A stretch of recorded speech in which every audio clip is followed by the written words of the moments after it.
Turning our attention now to the ASX, here's Matt Birney and Bulls and Bears with the latest public company views and interviews. Welcome to Bulls and Bears, brought to you today by mineral explorer Conico Ltd, ASX code CNJ. I'm Matt Birney and I'm joined now by the Executive Director of Conico, Guy LePage. Hi, Guy. Hi, Matt. Okay, so Galileo Mining set the market alight earlier this year after the Mark Creasy-backed junior's share price rocketed from a low of about 18 cents to touch $1.95. The company made a serious platinum group gold, nickel and copper discovery known as Callisto near Norseman in WA, just 200 metres from ASX-listed Conico's Mount Thirsty joint venture with Greenstone Minerals. Up until now, however, Mount Thirsty has just been a nearology play, but all that changed recently when Conico hit what it says is the same geological structure as Callisto. Okay, Guy, your share price has doubled in the last couple of weeks, so the market obviously believes it. Just tell me quickly, what was Galileo's discovery at Callisto? Callisto prospect at the Norseman project returned 33 metres at 2 grams per tonne 3E, including 1.6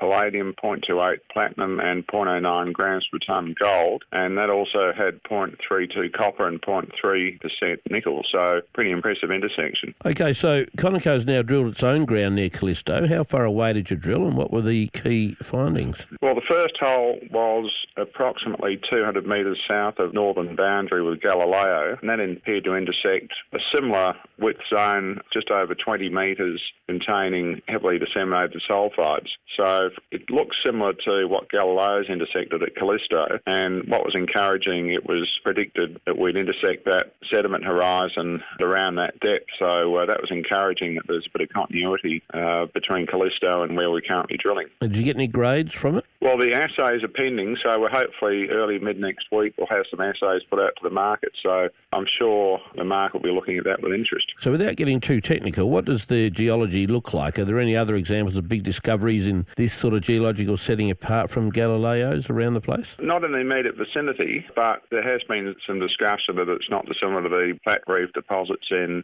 South Africa near Rustenburg, which are over 700 million tonnes and currently being mined. So early days yet, and there'll be a lot of sort of geological discussion as to what it actually is, but that's a pretty good analogy to start with. And what's your best guess about how far onto your ground that mineralised horizon from Callisto might extend? Well, just from the previous drilling we've done in the magnetics, could be well over a kilometre strike length on our ground. May well go beyond our southern boundary as well, but early days yet. But we'll be testing a fairly broad area in this first phase of drilling that we're currently doing. Guy LePage from Conico, thanks for joining me on Bulls and Bears today. And remember, we're only here to give you information, not advice, which you should, of course, seek independently. I'm Matt Birney, and this is Bulls and Bears. For more public company CEO interviews, go to the Money page on the 6PR, 2GB and 3AW websites and click the Public Companies tab.